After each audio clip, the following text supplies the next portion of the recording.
أمريكا أكبر إسرائيل.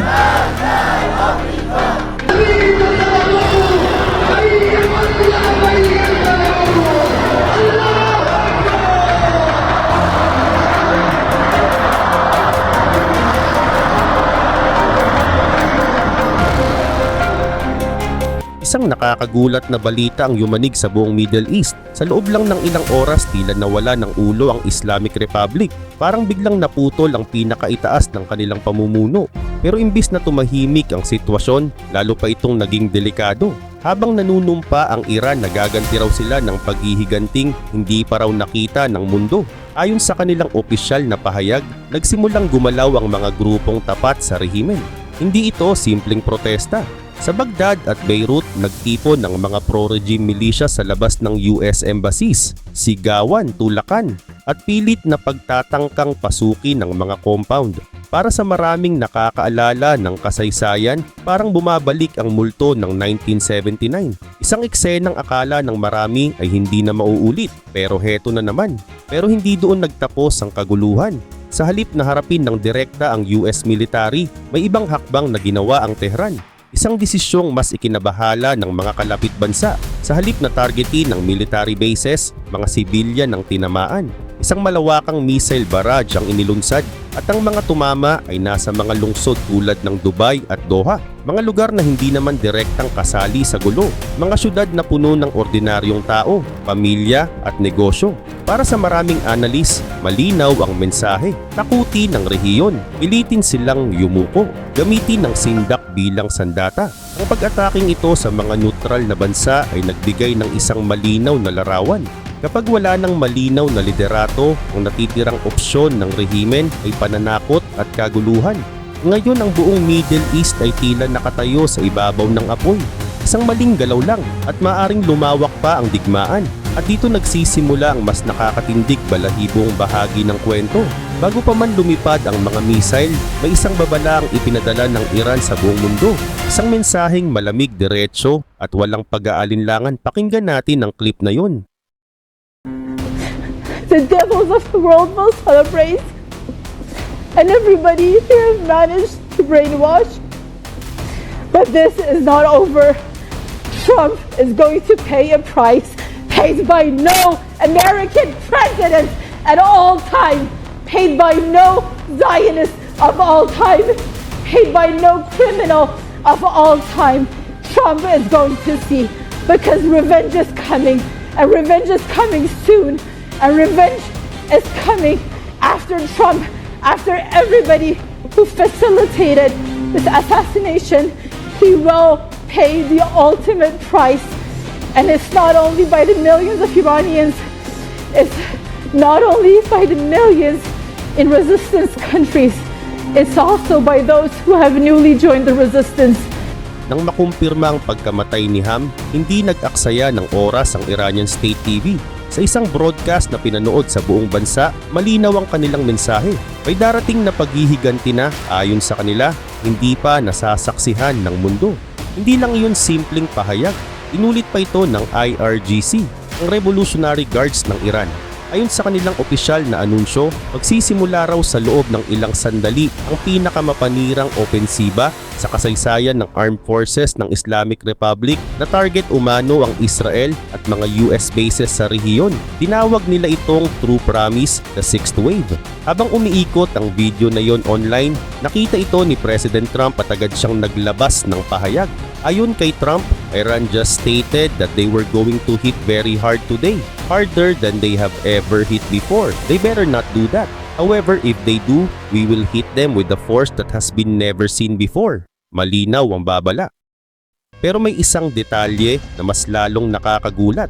Sa oras na ipinost ni Trump ang mensaheng iyon, nagsimula na pala ang retaliation ng Iran. Hindi ito plano pa lang.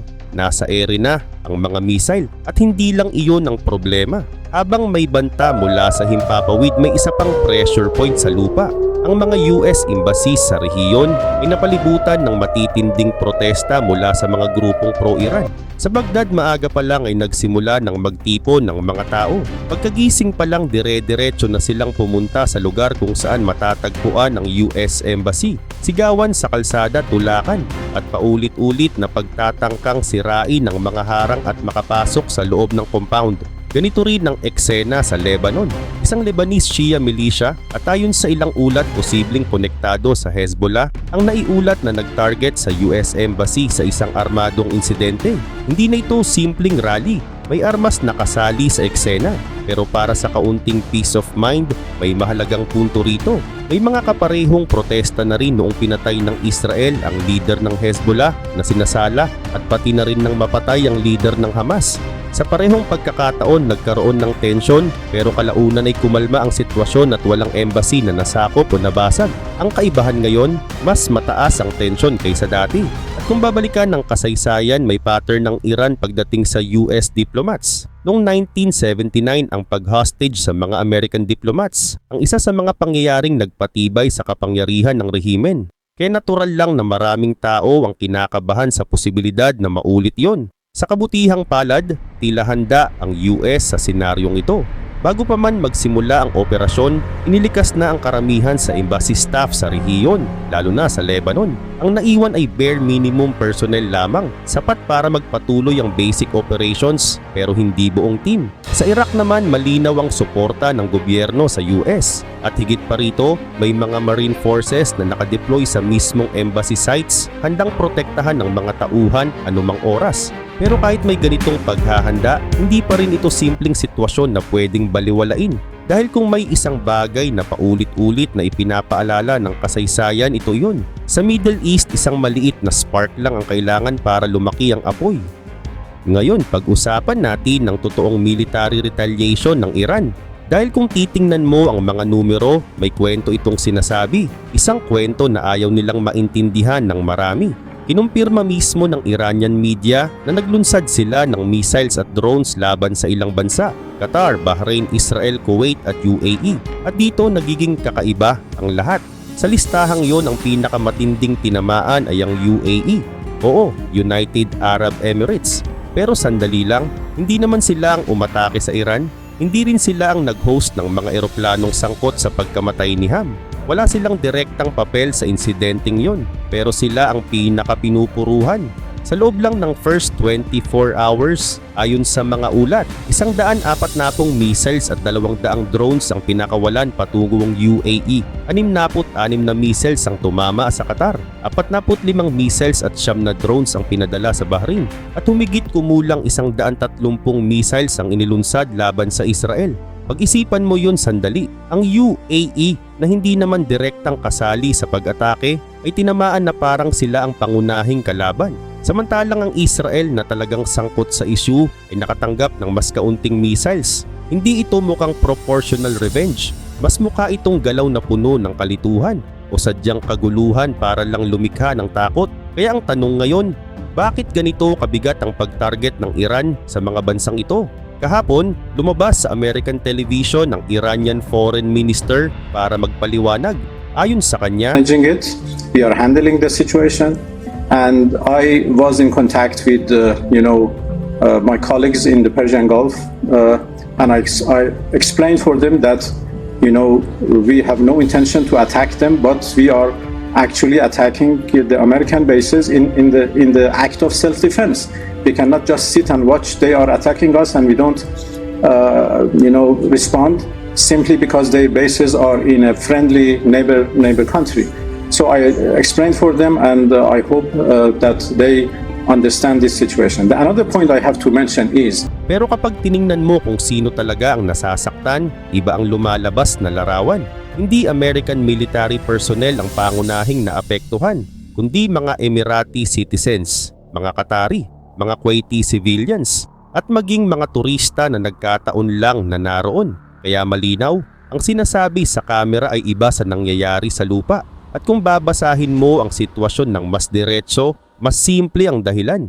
Alam ng Iran na mahirap tamaan ang tunay na military targets. Ang US bases ay heavily defended At pagdating sa Israel, mas mahigpit pa ang kanilang defense systems, layered air defense, mabilis na interception at high-tech tracking. Sa madaling salita, hindi ganun kadaling makapagdulot ng malaking pinsala sa US o Israel. Kaya saan mas madaling lumikha ng impact sa mga lugar na mas exposed, sa mga lungsod, sa mga civilian. At doon nagiging mas malinaw ang strategy. Kung hindi mo kayang talunin ng military sa harap, pwede mong sindakin ng rehiyon sa pamamagitan ng pag-atake sa mga lugar na mas mahina ang depensa. Gamitin ang takot bilang pressure. Pilitin ang mga kalapit na bansa na piliting kontrolin ang sitwasyon. Pero ang ganitong galaw ay may kapalit. Dahil kapag nadamay ang mga ordinaryong tao, mga pamilya, manggagawa, turista, mas mabilis kumalat ang galit. At mas lumalawak ang posibilidad na ang isang regional conflict ay maging mas malaki pa. At doon nagsisimula ang mas seryosong tanong, hanggang saan ito aabot?